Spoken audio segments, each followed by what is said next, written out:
That Naturopathic Podcast. TNP. Hello there. Hi, and thanks for joining us. I'm Dr. Michelle Pobega, naturopathic doctor. And I'm Dr. David Miller, ND, and we hear your frustrations. This show is for you.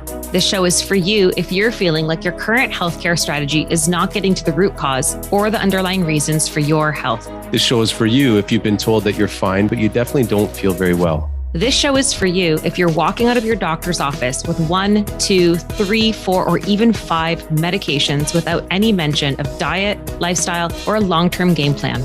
This show is for you if you've got several specialists taking care of you, but no one is really putting all the pieces together. This show is for you if you believe that health should be part of healthcare. These problems have solutions. We know it. Our patients know it. And we want you to know it. Naturopathic medicine is the solution that you should know about. Hello and welcome to another episode of That Naturopathic Podcast. I am Dr. Michelle Pobega, a naturopathic doctor. I am flying solo for a short little something to make you think differently about microbes and pathogenic overgrowth. I have quickly become the princess of parasites and poop, according to some of my colleagues. And a lot of people look to me for resources around parasites and stuff, and I'm happy to do that. But what I found myself several years ago, up until even maybe like a year and a half ago, get trapped in the idea of eradication. And even with things like SIBO, you would get on board and we get so enthusiastic about these things. And then we just want to eradicate. And then parasites became such a huge part of my practice that everyone just comes to me because they want to eradicate. And there is some value in bringing down those numbers. Because if there is an overgrowth or an excessive amount of these inhabiting your system, leading to symptoms and issues with regards to your symptomology, your health, and we can trace it based on your signs and symptoms and testing and all that kind of stuff. Yes, we probably want to lower those levels. However, the purpose of today's episode is because I wanted to start speaking about still asking the question, why? And I found I wasn't always asking why. I was just looking at the what when it came to these infestations or overgrowths or SIBO or yeast or whatever. And it was so funny. I didn't really put it all together as well as I could have and should have and knew somehow on some level until I actually watched Fantastic Fungi on Netflix. And it's so funny because I heard Paul Stamets speak years ago when I was working through the big hair, and he talked about his interest in investigations with the use of fungus and mushrooms to help clean up the radiation from Fukushima. Because mushrooms have this innate ability to help clean up and mop up their surroundings, including radioactive isotopes and stuff, and can help rehabilitate an environment or a forest. If you had like a dying forest, you could put mushrooms in there and somehow the forest can start to rehabilitate itself, because mushrooms have these incredible properties. They release these enzymes and chemical markers and things like that that allow them to have an impact on the environment surrounding them. And then I remember watching that and thinking, well, what about fungal, because mushrooms are fungus, what about fungal overgrowths that I see in the human system based on testing? What about yeast overgrowth, which is a type of fungus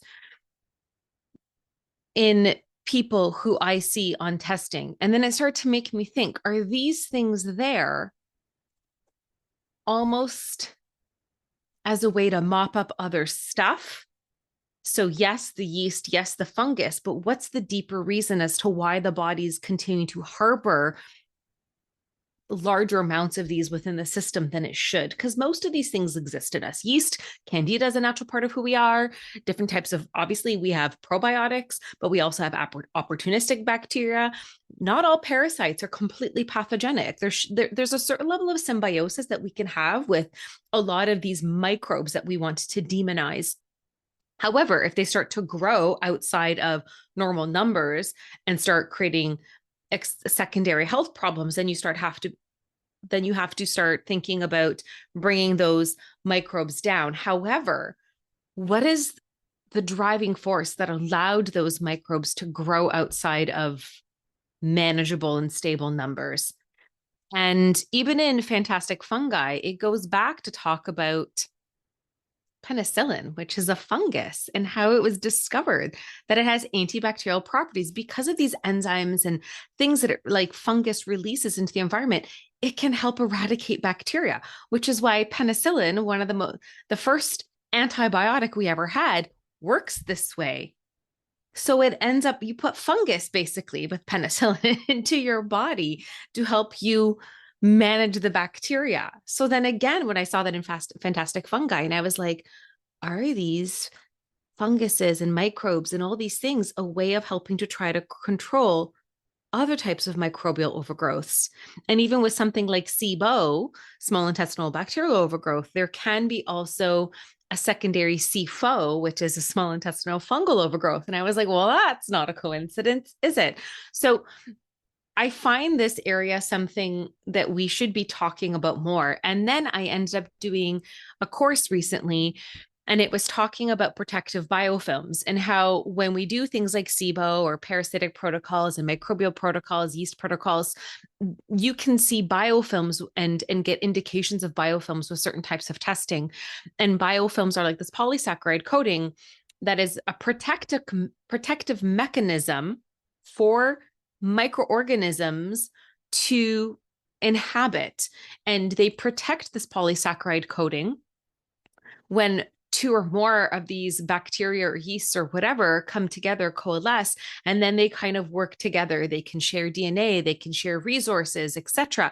But then this polysaccharide coating, I almost like in my mind's eye envision it like a biodome around them, so that if you have an antibiotic which has a receptor and it's meant to recognize protein structures or markers on the external surfaces of bacteria, and that receptor is meant to interact with those structures and proteins and markers on the bacteria so that it knows that it's interacting with the bacteria, and then it knows what to eradicate. If you have this protective film or protective mechanism between the bacteria and this quote unquote antibiotic, then you have this barrier that is interfering with the ability for a receptor to be able to engage with a surface protein or a surface marker. So then you don't get that eradication. So often when it comes to microbial protocols, we want to weaken and break apart these polysaccharide biofilms so that the eradication process can be more effective. And this is also a way that pathogens can start to go into more of a stealth mode and bury themselves deeper into your system by creating these biofilms. However, not all biofilms are pathogenic per se. There is a theory that the body will allow or tolerate certain types of imbalances of bacteria or SIBO or biofilms as a way to almost like protect them, the host, because it can then behave as a bit of a reservoir for toxins, because a lot of microbes are very much attracted to different types of toxic residues. Heavy metals and metals in particular tend to create an environment that allows microbes to thrive more and stay more. So I do know that like parasites in particular are attracted to iron, which is why an excessive amount of iron is not good. It's also why if you go back to our anemia of inflammation discussion with Dr. Dave and myself, we talk about how your body has these acute compensatory mechanisms to sequester iron if there's an infection, because otherwise most bacteria and infections feed off of the iron. So if we can compartmentalize the iron, there's less fuel for these microbes and your body compensates in a way. And then and there's a reason for that, because a lot of microbes are attracted to metals and lead and mercury and arsenic and iron, etc., blah, blah, blah. So when we have persistent infections and you're having a hard time maybe getting on the other side of that, or they become recurring, you might actually have to stop and think, yes, is there a dysbiosis? Like if they've had rounds and rounds of antibiotics, you might have thrown off their balance of protective microorganisms and pathogenic microorganisms, which then allowed opportunistic things to thrive more. Absolutely. You have to take that into consideration. That's why a proper health history is a really important part of people's workup. But also, do they eat garbage? Are you just adding fuel to the fire? Have you been exposed to heavy metals? Like, are there environmental chemicals that you are exposed to? Is your body able to detoxify effectively? Because those are the types of questions you have to ask when you see any kind of microbial burdens on the system. Because if they are attracted to say lead or mercury or something, these microorganisms almost kind of create a reservoir for the toxin and almost contain it in a way. And then it can keep the toxin or the heavy metal or the mercury out of the rest of the body, which is really interesting theory to think about and a really interesting way of looking at microbial overgrowths. And it can then reduce the burden on the body. Now, the problem is if you start having this overgrowth of biofilms, we have more pathogenic microbes or opportunistic microbes going stealth. It might allow for the flourishing of yeast. It might allow for the flourishing of fungus and bacteria, or even just these microbes to flourish because somehow they are attracted to the metal and they almost contain it, or they attracted to the toxic residues or chemical residues, and then they almost contain it. But if the original problem, like the inability to purge the chemical residues or the exposure to metals that then have been embedded into the system doesn't get dealt with, then these microorganisms begin to thrive and maybe reach numbers that then become problematic to our health in a different way and start causing secondary symptoms and secondary problems because of their growth, even though it's almost like your body enabled the growth of some of these microbes to help contain other burdens on the system. It's really interesting to think about it this way. And there's also another theory that is actually supported by various evidence that Candida species specifically can sequester heavy metals at higher rates than other types of yeast and microorganisms in the environment. So Candida can tolerate high concentrations of certain heavy metals and even can chemically reduce heavy metals out of their ionic and therefore more oxidative damaging state, and then reduce the damage on the rest of the body by the metal. So the reason I'm bringing this up is because I've had this conversation a few times with some of my patients. Because yes, I do testing and we do these kinds of things. And sometimes patients get very hyper-focused on the what. And sometimes it's easy as even a physician to get trapped on the what, and we stop asking why. And I've been having more of these conversations with my patients about, okay, well, we have to ask why this is such a persistent infection. Why are we not getting the results or the improvements that we would expect at this juncture of your healing process? So we have to think about chemical residues and toxic residues. We have to think about whether or not, this is where I would start maybe using gallbladder flushes to ensure that the pathways of your drainage pathways and your main drainage organs and detoxification organs are not compromised. Also, a lot of funguses and microbes can like plug up your ducts, and then it just becomes these stones and thick and sludgy biles, like a reservoir for these things to breed and grow. So we want to make sure that those ducts are emptied and flowing, and your bile is flowing well, and you're making good quality bile, and you're supporting liver function, which in the chemical soup that is our world is becoming more and more challenging for most people's bodies. That is something to consider. And then if you enable better detoxification, then we can start to maybe get rid of some of these other chemical and toxic burdens and waste products. And then that will allow you to maybe sequester heavy metals and allow them to then be pushed out of the system more effectively. And only then you'll likely be able to manage the microbiome more effectively and the pathogenic or opportunistic microbes and parasites more effectively. We cannot lose sight of the bigger picture when it comes to things like this. And I know that feels overwhelming. And a lot of people want to focus on the what, because it's so much easier to be like, well, I have parasites, so I'm just going to purge the parasites. Yeah, just that helps, but it only gets you so far. You still have to ask, why did these things get allowed to thrive to maybe the exhaustive amounts that they did? And then I also like to bring in the idea of unresolved trauma, unresolved stress, unresolved emotions, and how if people choke it back and push it down and don't deal with these things from a quantum physics perspective and a quantum biology perspective, it can get stuck within our fascia. It can get stuck within our body. And sometimes I look at things like, sometimes we have interactions with people which are very parasitic, like where some people just take and other people are just givers. And that's a very one way, almost parasitic like type of interaction, where the parasite just takes from the host and it just dumps its garbage, and then the host just has to deal with it. And I talk to people about whether or not they have good boundaries, whether or not they're able to stick up for themselves. Do they just put everybody else's needs above their own? And if there's any kind of unresolved trauma, emotional impacts, things like that.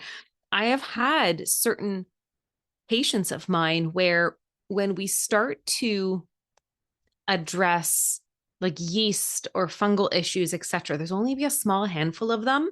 But I tend to put this out as a disclaimer for people who struggle more with anxiety and depression now, because it's happened like once or twice with some of my patients. By working on microbial stuff, it's almost like we start to unearth all this trauma, because we started to shake the tree on a physiological level, which then somehow unlocked deep buried trauma and stuff. And one of my patients started having massive anxiety. And so we were like, you need to start working with a therapist and start understanding the root cause of that. But shaking the tree on microbes shook the tree emotionally and on deeper problems. And that may not seem like it makes sense for some people, but when you look at the body from a quantum biology perspective, everything is just frequencies. Everything is just energy and frequencies. And if you have unresolved trauma and emotions and certain belief systems that were indoctrinated into your psyche when you were younger that have a low vibrational frequency, does that allow other things to start to physically inhabit your system, because now you've created an environment for those kinds of things to thrive? I think it's a fair question. And as we start to understand quantum psychology and quantum biology more, it makes much more sense.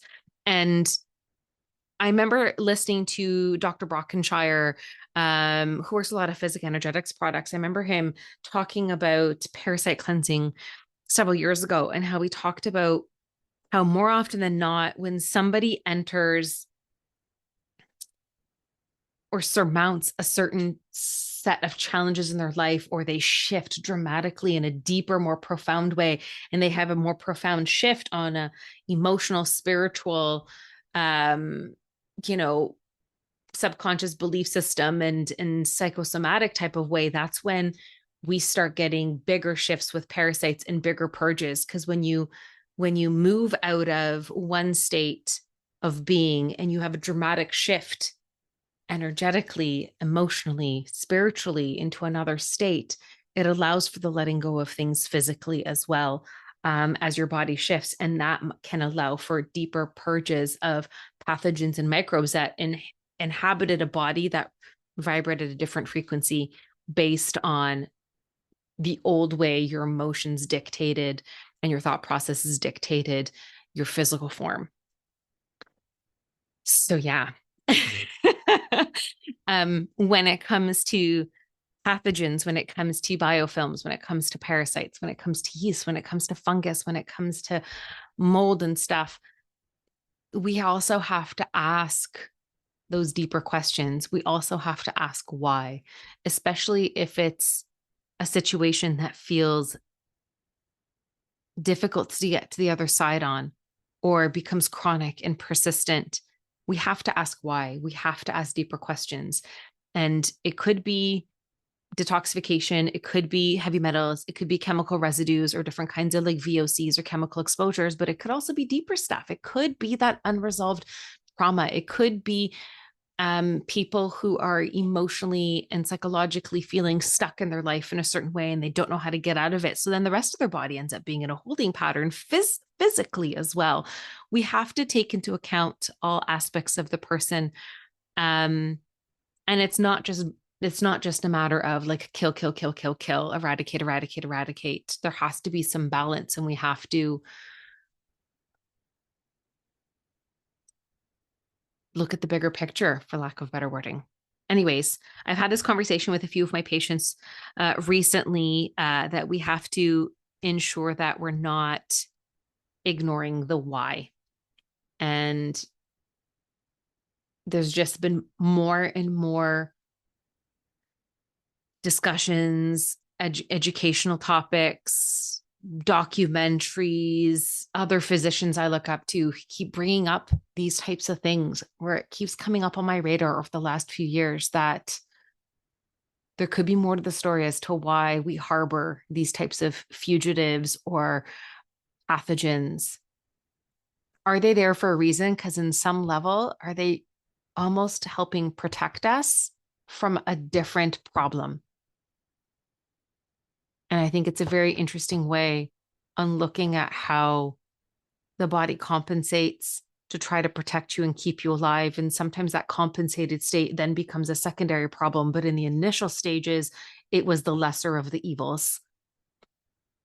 And I just find that it's such an interesting way of looking at things. And I wish the body was less complicated, but unfortunately it's not. And we barely even fully understand how things work in this world. But it's really fascinating, and it's exciting to be in this profession where these types of questions and theories start coming into play, and we start seeing much more of the interplay and the dynamics of how things could be actually operating in our body. And that not everything that we label bad is actually bad. It might actually be in some way protecting us. And it's just really interesting. And I hope you thought that was interesting too. Anyways, just a little something to think on. Hope everyone's having a great day. Bye.